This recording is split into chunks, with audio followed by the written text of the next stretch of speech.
De quoi le bonheur est fait? Un jour, Pierre Aubry, le vieux vigneron, mon voisin, me parla ainsi. J'ai entendu souvent dire qu'il n'y a pas d'heureux dans ce monde, ou bien encore j'ai entendu demander par des gens riches comme par des gens pauvres, par des vieux comme par des jeunes, qui est-ce qui peut se vanter d'avoir le bonheur? Et vous avez dû l'entendre comme moi, car si vous vouliez prendre un à un tous les gens d'un pays pour leur dire à chacun, toi, que désires-tu? Je ne sais pas si vous en trouveriez beaucoup pour vous répondre, je désire rester comme je suis, avoir ce que j'ai et garder ma condition sans y rien changer. Comment cette chose se peut-elle faire? Faut-il croire que le bon Dieu qui a mis les hommes dans le monde ait tout bonnement voulu fabriquer, en nous fabriquant, une armée de malcontents et de malheureux? On y serait vraiment porté en voyant ce qu'on voit, c'est-à-dire tant de gens qui devraient se trouver aises de leur sort, et qui en sont encore, comme on dit, à se ronger les esprits, pour n'avoir pas ce qu'ils voudraient avoir. Mais croyons-le bien, ce n'est pas le sort heureux qui manque aux hommes, mais les hommes qui manquent au sort heureux. La faute en est non pas au Créateur, qui a fait des quantités de biens de toute espèce pour nous les partager, mais à l'envie, à l'ambition, qui nous ferme les yeux et l'esprit sur ce que nous avons, pour ne nous les ouvrir que sur ce que nous n'avons pas. C'est ainsi que tout le mal est fait. Nous sommes pareils à des gens attablés, les uns devant de la soupe, les autres devant de fines viandes, les autres devant des douceurs, et repus de ce qui est sur notre table, nous passons le temps à dire « Quand donc mangerai-je d'une autre pitance ?» Aucun ne songera à la bonne chance qui lui est échue d'avoir une table garnie n'importe comment, mais du moins de manière à lui ôter la faim. Ce qui serait le bonheur pour beaucoup de gens, qui se lèvent le matin sans savoir si dans le jour il se trouvera, je ne dis pas une table dressée pour eux, mettant seulement un morceau de pain pour qu'ils y mettent la dent. Ceux-là s'en vont en disant « Ah, si j'avais l'assurance de manger à ma faim tous les jours, je ne demanderais rien de plus. » Cette assurance leur vient-elle, les voilà aussitôt oubliant le temps où ils étaient coutumièrement sans la moindre pitance, et aussitôt disant « Ah, si j'avais seulement un bon logis, de beaux habits. » Le bon logis, les beaux habits, leur sont-ils donnés? Bien vite, ils réclament autre chose, et toujours ainsi. C'est la manie de chacun. Jamais personne ne regarde au-dessous de soi. Toujours on a les yeux du côté plus haut que celui où l'on est. On ne sait ni se souvenir de ce qu'on a été, ni s'apercevoir de ce qu'on pourrait être, et l'on ne sait que trop envier la condition qu'on n'a pas. Oui, là est tout le malheur, car du haut en bas des conditions diverses, on ne voit que gens lorgnant leurs voisins, on n'entend que gens répétant « Ah, si j'étais comme un tel, si j'avais ce qu'il a !» Un tel en dit autant d'un autre, de façon que, du haut en bas, il n'y a que gens enviant, désirant, se plaignant. Pourtant, comme il serait facile de montrer à la plupart des gens que ces désirs ne sont que luxe, ces envies que tracas inutiles, ces plaintes que bruit qu'ils devraient se dispenser de faire. Et tenez, je vous en veux donner le témoignage par une chose qui m'est arrivée ces derniers jours, et qui m'a bien fourni la mesure de ce que nous pouvons appeler bonheur ou malheur. Et d'abord, je dois vous le dire, pour ma part, je ne suis aucunement de ceux à qui leur condition paraît mauvaise ou insuffisante, ayant toujours su estimer à leur prix les choses que le bon Dieu a bien voulu me permettre d'avoir, et n'ayant jamais pris la peine d'élever mes désirs chagrins vers celles que je n'avais pas, et dont je me suis toujours passé sans la moindre peine. En deux mots, ma sagesse, dont je ne tire pas vanité mais profit, est au contraire de celle de bien des gens, de faire cas de ce que j'ai et mépris de ce que je n'ai pas. Donc, l'autre jour, j'entrai en visite chez un de mes garçons, qui a pour dernier enfant une fillette de 8 ans, qui est, comme vous pensez bien, ma chérubine, ma tout-aimée. D'abord parce qu'elle est ma petite fille, ensuite parce qu'elle est aimante, jolie, mignonne, et surtout par la première raison qui serait bien suffisante pour valoir toutes les autres, à savoir quel est l'enfant de mon enfant, car il n'y a rien de plus fort que cette idée-là. J'entrai, je vis ma bru tout effarée. Qu'est-ce donc, fis-je? Ah, c'est Pierrette. À ce nom, vous devinez bien que l'enfant est de plus ma filleule. C'est Pierrette qui a mal. Quel mal, mon Dieu? Est-ce qu'on sait? Elle ne peut pas dire.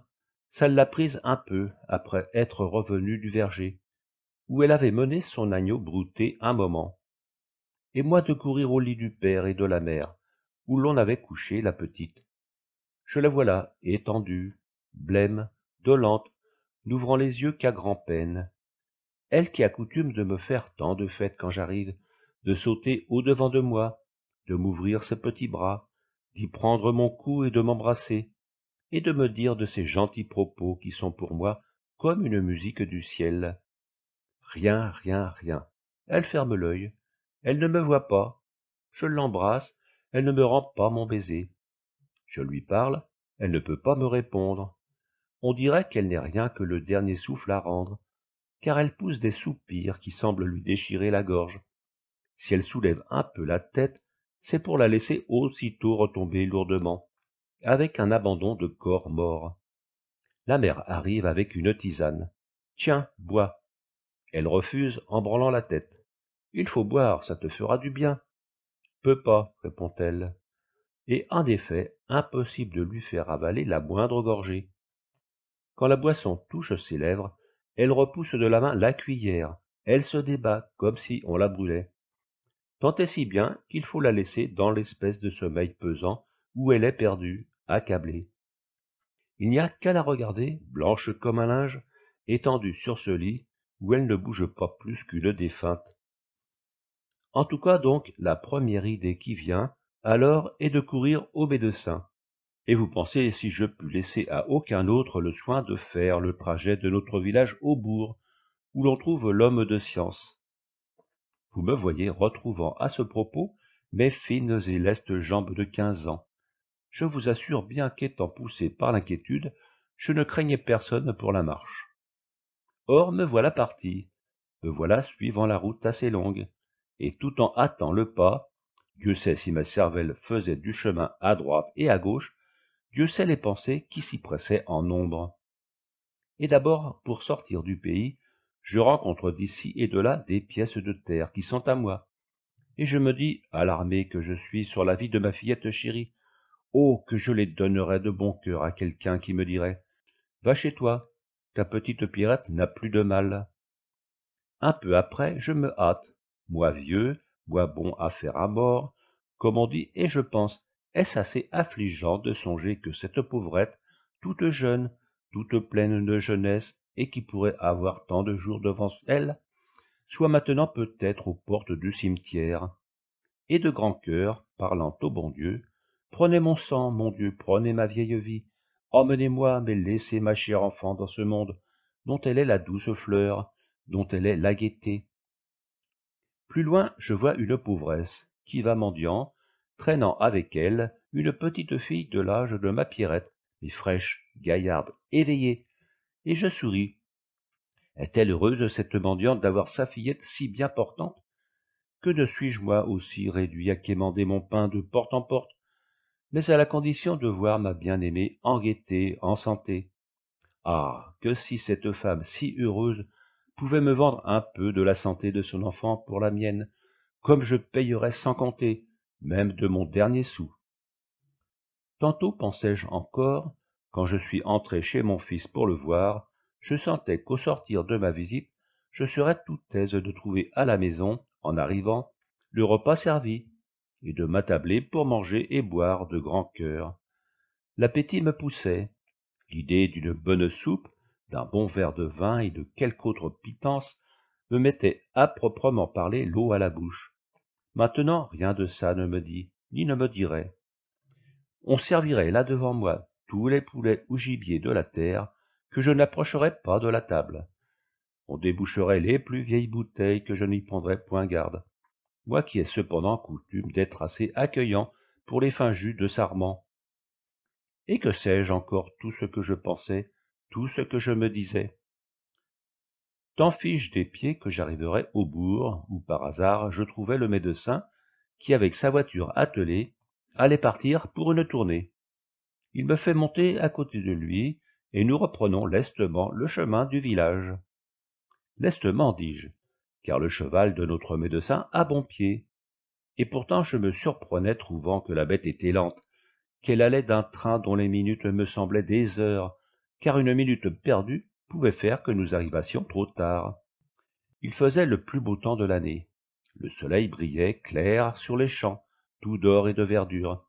Les grillons dans le blé faisaient zi, zi, zi, de cette voix qui est si gaie. Les alouettes jetaient dans la grande route du ciel leurs longues chansons, qui met comme des rayons de musique dans les rayons du soleil. Et tout autre instant j'aurais au fond de mon âme trouvé ça d'une beauté, d'une gaieté qui ne peut se dire. Mais non, ce soleil aurait dû, me semblait-il, s'éteindre, se cacher. Ces grillons, ces oiseaux auraient dû se taire pour prendre avec moi le deuil de mon cœur. Et plus nous allions, plus mon impatience devenait grande, et plus tout ce que je voyais, tout ce que j'entendais me paraissait ennuyeux, fatigant, fâcheux. Enfin, nous voilà à quelque distance du contour du chemin, d'où l'on voit la maison de mon fils. Mes yeux se braquent vers la porte, où je pense voir quelqu'un se tenir pour nous annoncer peut-être qu'il n'y a plus rien à faire. Oh, ce regard, avec quelle force je le lançais, et le tenais arrêté sur cette porte. Mais, surprise, qu'est-ce que je vois? Mon garçon, qui, en nous apercevant, lève vivement son chapeau et le secoue en l'air en manière de joie. Il se retourne, il fait un signe dans la maison, et qu'est-ce que je vois encore? Pierrette, ma petite fille, oui, elle-même, qui vient toute riante, toute sautillante au-devant de la voiture. Alors, vous pensez, vous imaginez la fête qui soudain commence en mon cœur. Est-ce là notre malade? Demande le médecin. Vraiment, oui, fis-je en riant et en pleurant tout à la fois. Et dégringolant de la voiture sans attendre l'arrêt du cheval, je cours, je prends l'enfant dans mes bras, je l'enlève et la baise 1000 fois. Et tout s'égaye pour moi, tout s'éclaire, tout est en fête. Brille, brille, beau soleil, chante grillon, chante alouette, le bon Dieu a guéri mon enfant. Et je m'agenouille, et je me signe, et ôtant mon chapeau, Seigneur, vous êtes bon, Seigneur, vous êtes saint, mon cœur est à vous, Seigneur. Je suis comme un fou, j'entre, j'embrasse mon fils et ma femme et ma bru, puis j'embrasse encore Pierrette. La petite gourmande avait tout bonnement fait trop d'honneur au reine Claude du Verger, et ça ne passait pas, et ça l'étouffait. Mais la nature s'était chargée du médicament, et il n'y paraissait plus. Le médecin s'en alla comme il était venu, et moi je me retrouvai avec tous mes bonheurs, l'appétit, les pièces de terre, la santé et la belle jeunesse de mon enfant. Depuis, j'ai bien des fois songé à cette perte de mon bonheur retrouvé. J'ai vu une fois de plus de quoi le bonheur est fait. J'ai appris une fois de plus à compter les richesses qu'on a et qu'on oublie trop quand on en a pris l'habitude. Et j'ai d'autant gagné à cette épreuve qu'elle m'a montré mieux la valeur de tout ce que j'ai. Aussi ma prière est-elle chaque jour. Mon Dieu, laissez-moi ce que vous m'avez donné. C'est tout ce que je vous demande. Combien de gens pourraient ou devraient n'en avoir pas d'autres? Ainsi s'exprima le vieux vigneron. Et j'ai trouvé que Pierre Aubry avait raison de parler ainsi. C'est pourquoi j'ai voulu redire ces propos.